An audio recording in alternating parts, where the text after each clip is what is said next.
Hello friends, dear students, welcome to my YouTube channel Matholite. आज मैं Bihar board के बच्चों के लिए चैप्टर 2 क्लास 8 का एक चर वाले रैखिक समीकरण को लेकर के उपस्थित हुआ हूं। मेरे वीडियो पर आप अंत तक बने रहें। मेरा वीडियो अगर पसंद आए लाइक करें, शेयर करें, सब्सक्राइब करें और बेल आइकन को दबाना न भूलें।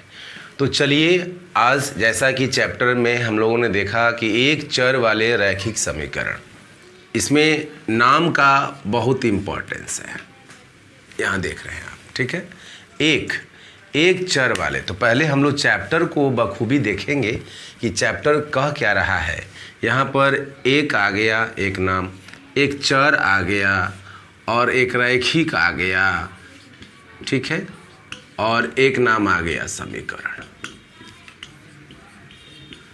तो पहले चैप्टर पढ़ने से पहले और चैप्टर के अंदर जाने से पहले चैप्टर का जो नाम है उसकी जानकारी हर एक बच्चों में होनी चाहिए कि चैप्टर के बारे में हमें अंदर में क्या क्या पढ़ना है, ठीक है। तो हम लोग देखेंगे कि यहाँ पर एक है, मीन्स वन है, इसको इंग्लिश में वन बोलते हैं, सभी बच्चे सीखेंगे भी। और ये वेरिएबल होता है, ठीक है, और ये लीनियर होता है और ये इक्वेशन होता है, ठीक है। अब यहाँ पर एक की बात आई तो एक से तो समझ में आता है कि एक को एक बोलते हैं भाई, ठीक है। एक को क्या बोलते हैं? एक बोलते हैं। चर क्या है? तो चर जब जानना चाहेंगे तो चर में चर और अचर दोनों आता है। अचर को हम लोग कांस्टेंट बोलते हैं, ठीक है, और चर को हम लोग वेरिएबल बोलते हैं, जैसा कि मैंने लिखा। अब जितने भी इंग्लिश के लेटर्स हैं, मीन्स कैपिटल ABCD को छोड़ करके, मीन्स XY अगर Z ऐसा लेते हैं, स्मॉल लेटर X, तो X का कोई भी वैल्यू हो सकता है। 1 हो सकता है, 2 हो सकता है, 3 हो सकता है, 4 हो सकता है, सो ऑन, कुछ भी हो सकता है। मीन्स इसका वैल्यू चेंज करते रहेगा, वेरी करते रहेगा। कांस्टेंट का मतलब जैसे capital A, capital B, capital C, so on, 1 2 3 4, so on, ठीक है। मतलब कहने का मतलब ये है कि चर का वैल्यू चेंज करता है, कुछ भी हो सकता है, लेकिन अचर का वैल्यू चेंज नहीं कर सकता है, वो एकदम फिक्स्ड होता है, कांस्टेंट होता है। तो पहले बच्चों में चर राशि और अचर राशि की बेहतर समझ होनी चाहिए कि एक चर का मतलब क्या हुआ। चर का मतलब वेरिएबल हुआ जिसका वैल्यू चेंज करते रहता है, और अचर का मतलब कांस्टेंट होता है जिसका वैल्यू चेंज नहीं होता है। तो मैं गुजारिश करूंगा कि बच्चे जो है हिंदी के साथ साथ इंग्लिश का भी ज्ञान रखते चलें, ठीक है। तो मेरे वीडियो को आप ध्यान से देखते रहेंगे। अब बात हम करने जा रहे हैं रैखिक का। ये रैखिक का मीनिंग क्या है, लीनियर का मीनिंग क्या होता है, तो इसको भी सारे बच्चे ध्यान से देखेंगे।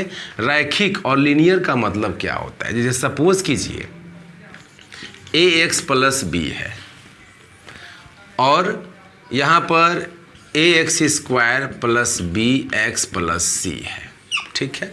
यहाँ पर AX³ + BX² + CX + D है। सपोज कीजिए, ये रैखिक का मतलब हो गया कि रैखिक दैट इज जब पॉलिनोमियल हम लोग पढ़ते हैं तो रैखिक में वेरिएबल का डिग्री अगर 1 होता है, वेरिएबल का, कांस्टेंट से हमें मतलब नहीं है, वेरिएबल से मतलब है। तो रैखिक वो शर्ट्स में नहीं होना चाहिए, रेकरिंग डेसिमल में नहीं होना चाहिए, सिंपल लीनियर में होना चाहिए। अगर रैखिक की बात करते हैं, लीनियर की बात करते हैं, तो जो भी वेरिएबल होगा उसका पावर देखेंगे। यहाँ पावर कितना है? 1 है, तो इसको हम लोग रैखिक बोलेंगे, ठीक है, रैखिक बोलेंगे।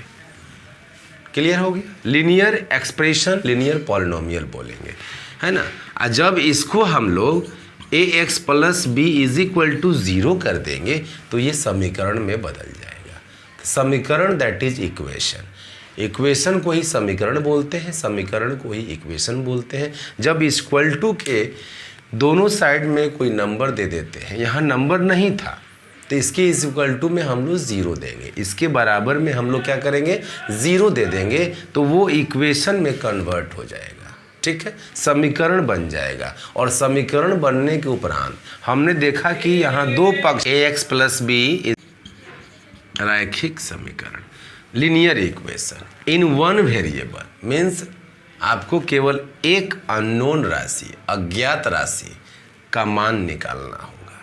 ठीक है, वन वेरिएबल का मतलब एक वेरिएबल होना चाहिए, एक अज्ञात राशि होना चाहिए जिसकी जानकारी हमें नहीं है, उसको सॉल्व करेंगे, हल करेंगे तो उसका मान निकल सकता है या निकलेगा। ठीक है, तो इसको ही वन वेरिएबल कहते हैं। ये तो मैंने इस तरह का एग्जाम्पल लिया कि जब बात आई कि रैखिक समीकरण की, तो रैखिक समीकरण इन वन वेरिएबल में मतलब एक चर वाले में डिग्री पावर घात 1 होना चाहिए चर राशि पर। यहाँ पर हायर डिग्री यानी चर राशि पर जो घात होगा, पावर होगा, वो जो है 2 होगा, तो इसको द्विघात बोलेंगे। क्या बोलेंगे?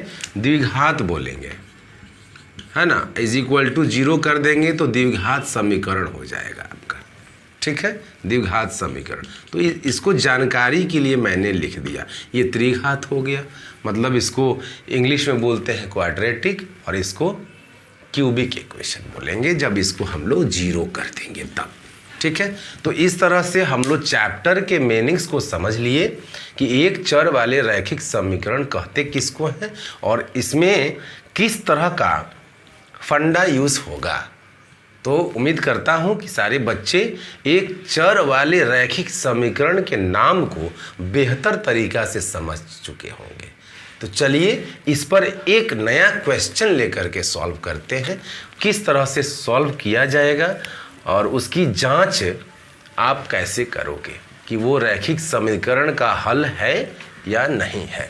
जैसा कि हम लोगों ने समीकरण के बारे में देखा कि समीकरण जो है में बायां पक्ष और दायां पक्ष दोनों होगा, इज इक्वल टू के LHS भी होगा, इज इक्वल टू के RHS भी होगा। जो भी हो, यहाँ कुछ नहीं था तो मैंने 0 करके ले लिया। चलिए एक क्वेश्चन लेते हैं हम लोग, 2x + 4 सिंपल लेते हैं और ये 6 हो गया सपोज कीजिए।